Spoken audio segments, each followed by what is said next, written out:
नमस्कार दोस्तों, प्रणाम। मैं लवकुश कुमार, जीनियस क्लासेस रासत की ओर से मैं साइंस के फिजिक्स के फर्स्ट चैप्टर यानी प्रकाश के प्रावर्तन में मैं पहले ही ऑनलाइन आकर के कुछ बता चुका हूं और मैं पुनः उसी के साथ आया हूं जिसमें हम लोग पिछले क्लास में पढ़े थे प्रकाश का प्रावर्तन। प्रकाश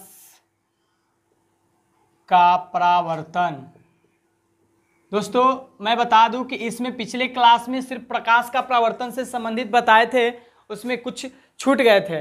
जैसे हम प्रकाश का प्रावर्तन पढ़े थे तो उसमें बताए थे कि प्रकाश किसे कहते हैं, तो हमने पिछली क्लास में या पिछली ऑनलाइन क्लास में प्रकाश के प्रावर्तन तो पढ़ लिए हैं और प्रकाश के बारे में भी पढ़ लिए हैं, लेकिन आज कुछ प्रकाश के बारे में पढ़ेंगे। यानी प्रकाश तो पढ़ेगी, सिर्फ प्रकाश क्या है, लेकिन प्रकाश उत्सर्जन कहाँ से होता है, किस किस चीज़ से उत्सर्जन होता है, हम उसके बारे में भी हम आज जानेंगे कि प्रकाश और उसके स्रोत, यानी प्रकाश तो है लेकिन उसके स्रोत क्या क्या हैं। तो सिंपल सी परिभाषा है, प्रकाश स्रोत जिससे यानी जिस वस्तु से प्रकाश निकलती है उसे हम प्रकाश स्रोत कहते हैं। यानी कि जिस वस्तु से प्रकाश का उत्सर्जन होता है उसे हम प्रकाश स्रोत कहते हैं। सिंपल सी परिभाषा याद हो जानी चाहिए, प्रकाश स्रोत। प्रकाश स्रोत हम किसे कहते हैं, जिस वस्तु से प्रकाश निकलती है उसे हम क्या कहते हैं, प्रकाश स्रोत कहते हैं। अब बताइए कि प्रकाश स्रोत, अब जैसे देखिए टॉर्च से भी हम लोग लाइट का प्रकाश निकालते हैं। जैसे रात का अंधेरा होता है तो हम लोग देखने के लिए लाइट निकालते हैं, उससे प्रकाश निकलता है, तो हम उससे प्रकाश निकालते हैं तो उसको हम क्या कहेंगे, प्रकाश स्रोत कहेंगे। यानी हम प्रकाश स्रोत के हम कह सकते हैं कि यह किसी भी वस्तु से जिससे प्रकाश निकलता हो या जिस वस्तु से प्रकाश निकाली जाए, अर्थात वैसा वस्तु जो प्रकाश का उत्सर्जन करता है उसे हम प्रकाश स्रोत कहते हैं। जैसे जल स्रोत, अब जल स्रोत है तो चापाकल हम लोग का क्या हुआ, जल स्रोत हुआ। कुआं क्या हुआ, जल स्रोत हुआ। उसी प्रकार से हम कह सकते हैं कि प्रकाश स्रोत क्या होगा। अब देखिए सूर्य से भी प्रकाश का स्रोत, मतलब सूर्य भी एक प्रकाश का स्रोत है। अगर टॉर्च भी जला रहे हैं तो प्रकाश का एक स्रोत है। यानी जिससे प्रकाश निकलता है, जिससे उत्सर्जन होता है उसे हम प्रकाश स्रोत कहते हैं। अब बताइए प्रकाश स्रोत भी आपके दो प्रकार के होते हैं, एक होते हैं प्रदीप्त और एक होते हैं अप्रदीप्त। अब प्रदीप्त किसे कहते हैं, प्रदीप्त, और दूसरा है अप्रदीप्त। अब देखिए अप्रदीप्त और प्रदीप्त, अप्रदीप्त पदार्थ किसे कहेंगे और अप्रदीप्त किसे कहेंगे। अब बताइए कि कुछ वस्तुएं प्रकाश उत्सर्जित करती है, यानी हम सिंपल सी भाषा है कि प्रदीप्त वो है जिससे प्रकाश का उत्सर्जन होता है, और जिससे प्रकाश, अ के मतलब क्या होता है, न, अ के मतलब क्या होता है, न। यानी कि इसका मतलब है कि प्रदीप्त जिससे प्रकाश निकलती है और अप्रदीप्त का मतलब होता है जिससे प्रकाश नहीं निकलती है। तो वैसे वस्तुएं जिससे प्रकाश निकलती है उससे हम उसे क्या कहेंगे, प्रदीप्त, और वैसी वस्तुएं जिससे प्रकाश का उत्सर्जन न हो उसे हम कहते हैं अप्रदीप्त वस्तुएं। अब बताइए ये प्रकाश स्रोत में हम लिख सकते हैं कि प्रदीप्त किसे कहते हैं, अप्रदीप्त किसे कहते हैं। तो सिंपल सी परिभाषा है, वैसा पदार्थ जिससे प्रकाश का उत्सर्जन होता है उसे कहेंगे प्रदीप्त, और वैसा वस्तु या पदार्थ जिससे प्रकाश का उत्सर्जन नहीं होता है उसे हम कहेंगे अप्रदीप्त पदार्थ। उसके बाद दोस्तों आता है आपका प्रकीर्णन, और ये चैप्टर में सबसे, हम भी जिस जमाने में पढ़ते थे उस जमाने में प्रकीर्णन इतना हार्ड लगता था कि याद नहीं होता था। 2 बार 3 बार 4 बार 5 बार कर करके सुने हैं ना, रट्टा मार मार मार मार, रट्टा मार मार के याद किए थे दोस्तों। तो आप लोग को हम इतना आसानी से बताने जा रहे हैं प्रकीर्णन। प्रकीर्णन, तो प्रकीर्णन के बारे में हम पढ़ेंगे कि प्रकीर्णन किसे कहते हैं। प्रकीर्णन, प्रकीर्णन, अब बताइए कि हम प्रकीर्णन किसे कहते हैं। सिंपल सी परिभाषा है, एक आप लोग बहुत पहले देखे होंगे, अगर कहीं पे झोपड़ी उपड़ी या खपरे वाले मकान होगा उसमें एक प्रकाश इस तरह से सीधा इस तरह से आता था और कहीं नीचे एक गोल गोल जैसा प्रकाश का लाइट जैसा, जैसे टॉर्च चलाते उस तरह से जल रहा होता है। अब गौर कीजिएगा कि जब दूर बिंदु से जब प्रकाश की किरणें पहुंचती है और वहां पे धूल मिट्टी होती है, और वो धूल मिट्टी में जिसमें नमी होती है ना, उस नमी सूर्य की प्रकाश के कुछ उष्मा को अवशोषित कर लेती है, और अवशोषित करने के बाद वो हल्का होने के बाद सूर्य के जो प्रकाश होते हैं उसके किरण के चारों ओर विकृत होने लगते हैं, मतलब घूमने लगते हैं। इस प्रक्रिया को हम प्रकीर्णन कहेंगे।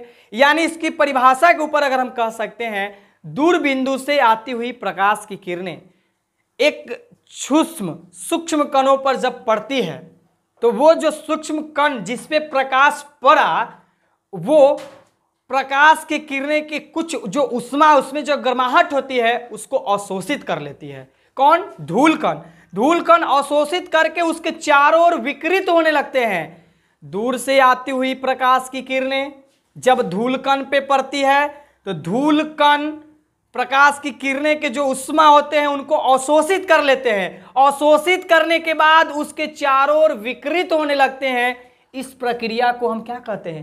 प्रकीर्णन कहते हैं। यानी किताबी भाषा से अगर कह सकते हैं कि दूर बिंदु से आती हुई या किसी भी प्रकाश स्रोत से आती हुई प्रकाश की किरणें जब किसी धूल कण पे पड़ती है तो धूल कण में जो नमी की मात्रा होती है वो कुछ उष्मा को अवशोषित कर लेती है। अवशोषित करने के बाद उसके चारों ओर विकृत हो जाती है। इस प्रक्रिया को हम प्रकाश का प्रकीर्णन कहते हैं। तो अभी हम आप लोगों को प्रकाश बता दिए कि प्रकाश एक ऐसा कारक है जिसकी उपस्थिति में हम किसी वस्तु को देख सकते हैं, और प्रकाश स्रोत के बारे में बता दिए जिससे प्रकाश का उत्सर्जन होता है उसे हम प्रदीप्त कहते हैं, और जिससे प्रकाश का उत्सर्जन नहीं होता है उसे हम अप्रदीप्त कहते हैं। अब प्रकीर्णन बता दिए। दूर बिंदु से आती हुई प्रकाश की किरणें जब सूक्ष्म कणों पर पड़ती है तो वो जो सूक्ष्म कणों पे या धूल मिट्टी में जो नमी की मात्रा होती है वो नमी की मात्रा वो कुछ गर्माहट जो किरणें की होती है उष्मा उसको अवशोषित कर लेती है, और अवशोषित करने के बाद उसके चारों तरफ विकृत होने लगती है। इस प्रक्रिया को हम प्रकाश का प्रकीर्णन या प्रकीर्णन कहते हैं। इसके बाद दोस्तों आता है अपने चैप्टर में किरण पुंज। आप लोग नाम सुने होंगे किरण पुंज। अब किरण पुंज किससे कहते हैं? सिंपल सी है, एकदम सिंपल सी है, आप लोग को एकदम ऐसे सुनते ही याद हो जाएगा। दोस्तों अगर आप नए हैं इस YouTube चैनल पे तो सब्सक्राइब कर दें और शेयर कर दें, और आपको समझ में नहीं आ रहा है तो आप कमेंट करें, बिल्कुल आपको समझाया जाएगा, बताया जाएगा, और आगे जो भी चैप्टर की पढ़ाई की बात हो कब क्या आएगा उसकी सूचना दे दी जाएगी। आप कमेंट जरूर कीजिएगा। अब चलते हैं दोस्त किरण पुंज। एकदम सिंपल सी परिभाषा, किरणों की समूह को किरण पुंज कहते हैं। इतना आसान परिभाषा पूरे किताब में नहीं मिलेगा जैसे कि किरणों की समूह को किरण पुंज कहते हैं। किरणों की समूह को किरण पुंज कहते हैं। अब बताइए कि किरण पुंज कितना आसान है। किरणों के समूह को किरण पुंज कहते हैं। अब जब हम किरण पुंज जान गए हैं तो किरण पुंज भी 3 प्रकार के होते हैं। पहला होता है अपसारी किरण पुंज, अपसारी किरण पुंज।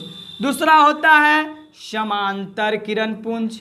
बहुत सारे लोग पहले अपसारी बाद में अभिसारी बाद में भी समांतर करते हैं, कोई फर्क नहीं पड़ता है। अपसारी किरण पुंज, समांतर किरण पुंज, और तीसरा आता है आपका अभिसारी किरण पुंज। अभिसारी किरण पुंज। अब अपसारी किरण पुंज, समांतर किरण पुंज और अभिसारी किरण पुंज। अब देखिए अप मतलब ऊपर, अप मतलब ऊपर, अप मतलब ऊपर, यानी ऐसी किरणें जो एक बिंदु स्रोत से निकलकर फैलती चली जाती है उसे हम अपसारी किरण पुंज कहते हैं। जैसे देखिए हम लोग टॉर्च जलाते हैं तो इस प्रकार से टॉर्च जलाते होंगे, इस प्रकार से, है ना। यहाँ पे टॉर्च हो गया, ये देखिए ये टॉर्च हो गया आपका, ये देखिए। अब टॉर्च बनाना तो नहीं आता है लेकिन बना देते हैं, ये टॉर्च हो गया आपका।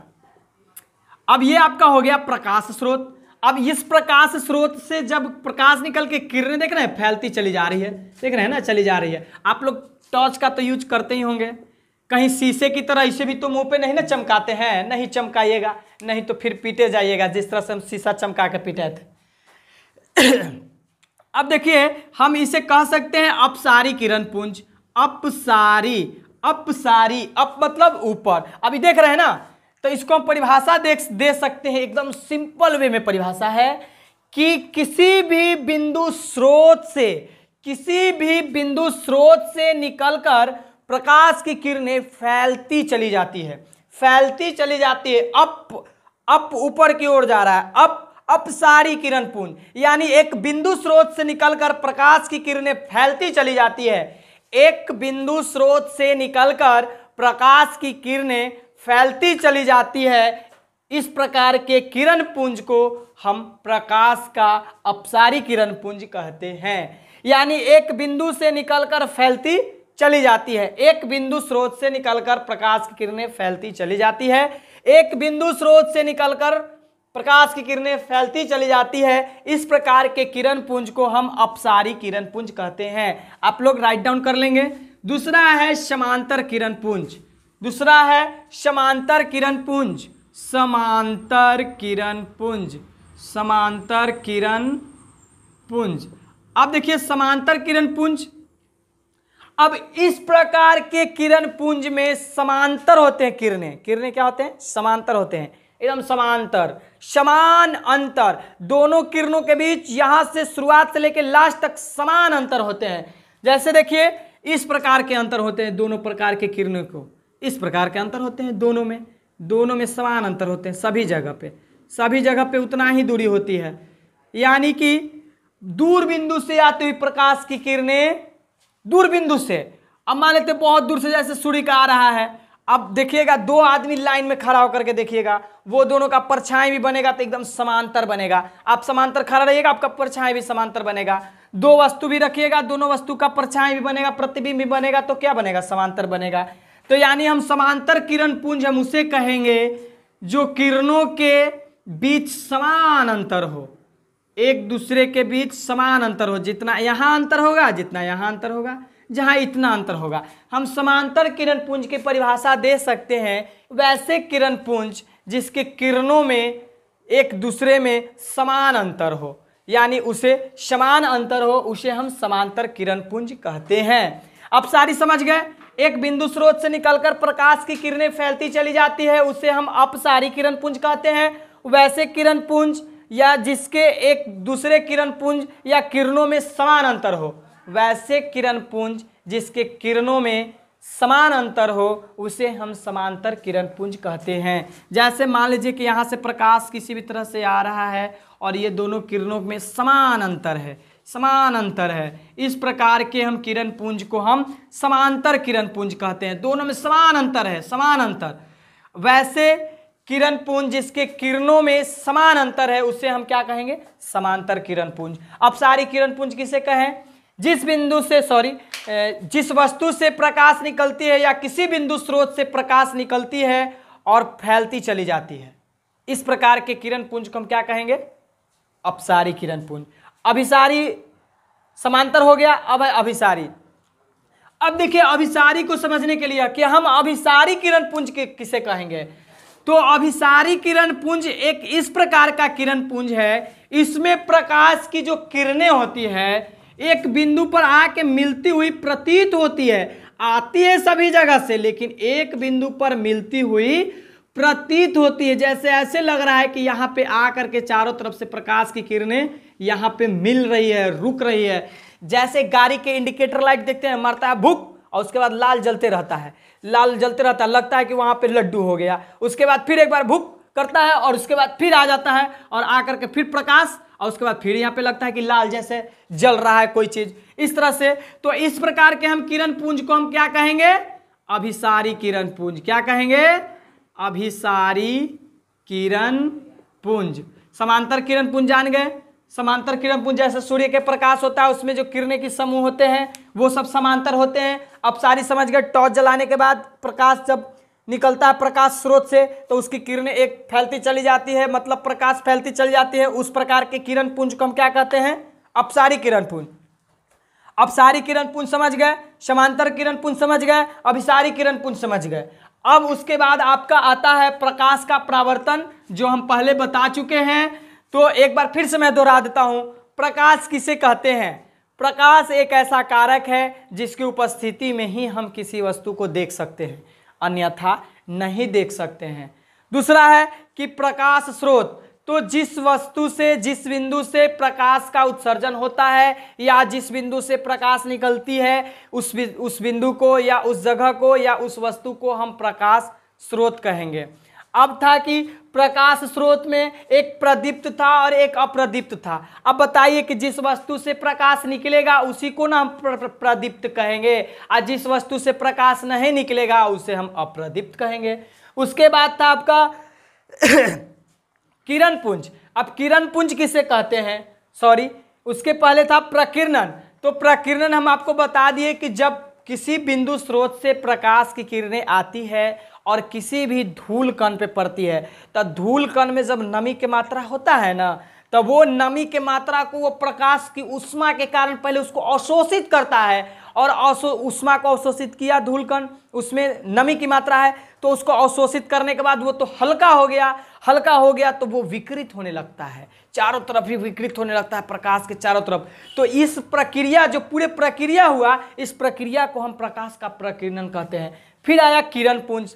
सिंपल वे में किरणों के समूह को किरण पुंज कहते हैं। कितना आसान है। अब बोलेंगे कि अंगूर के गुच्छा किसे कहेंगे, तो अंगूर सब एक जगह रहेगा उसी को ना गुच्छा कहेंगे। उसी प्रकार है किरण पुंज। अब जहां ढेर मानी किरण है तो मिल करके किरण पुंज हो गया, यानी किरणों के समूह को हम किरण पुंज कहते हैं। उसी में आ गया अपसारी, समांतर, अभिसारी। इसको एग्जाम्पल के तौर पर हम बता सकते हैं कि ये टॉर्च से निकलता है। अब आप ही इमेजिन कीजिए कि टॉर्च से लाइट जब हम लोग जलाते हैं टॉर्च, तो उसका प्रकाश इस तरह से होता है, देखे होंगे। तो प्रकाश के इस तरह से जाना, यानी कि एक बिंदु स्रोत से निकला और फैलते चला गया, फैलते चला गया। तो इस प्रकार के किरण पुंज को हम क्या कहेंगे, अपसारी। कोई जरूरी नहीं है कि हम जैसे बोल रहे हैं वैसे ही परिभाषा लिखिएगा। अरे अपने से भी समझिए कि जब एक बिंदु से निकलती है प्रकाश की किरणें और फैलती चली जाती है, हम लोग टॉर्च जलाते हैं ना, इस प्रकार से फैलती चली जाती है। इस प्रकार के किरण पुंज को हम क्या कहेंगे, अपसारी किरण पुंज। अब समांतर किरण पुंज कहें कि इस प्रकार के किरण पुंज में जो किरणें में अंतर होती है, समान अंतर होती है, सभी जगह समान अंतर होती है, किसी भी प्रकार के कहीं भी जाकर के अंतर नहीं होता है, हर जगह पे समान अंतर होती है, इसीलिए हम इसको कहते हैं समांतर किरण पुंज। ये है अभिसारी। तो अभिसारी किरण पुंज में ऐसा है कि सब जगह से आते हुए प्रकाश की किरणें एक बिंदु पर मिलती हुई प्रतीत होती है। जैसे इंडिकेटर के लाइट देखते होंगे, जलता होगा भुक, और उसके बाद फिर लगता है कि बॉलवे पर सब आकर के लाइटवा रुक गया, सब लाइटवा जितना प्रकाश था लगता है बॉलवे में घुस के धीरे धीरे जा रहा है। अब बताइए, हम भी देख के चौकचौंध हो गए थे कि बताइए ना, जो लाइटवा आया सब वह में फिर जा रहा है। इस तरह से आप ध्यान से देखिएगा, तो बॉल जब जलेगा तो अचानक पूरा लाइट करेगा, और जैसे ही बुतेगा तो लग रहा है कि जैसे सब आकर के यहीं में घुस रहा है। तो सिर्फ प्रतीत होती है, ऐसा होता नहीं है, लेकिन प्रतीत होती है कि सभी जगह से आते हुए प्रकाश की किरणें एक बिंदु पे मिलती हुई प्रतीत हो रही है। इस प्रकार के हम किरण पुंज को क्या कहते हैं, अभिसारी किरण पुंज। चलिए दोस्तों, तो यकीन है कि आप लोग समझे होंगे। अब जो समझ पाए हैं तो बहुत अच्छी बात है, आप लोग कमेंट में जरूर लिखेंगे, नहीं समझेंगे तो मैं दोबारा फिर से आऊँगा ऑनलाइन और बाकी अगले दिन। So thank you, best of luck, और आप लोग चैनल को सब्सक्राइब कर लें, सब्सक्राइब करना ना भूलें दोस्तों।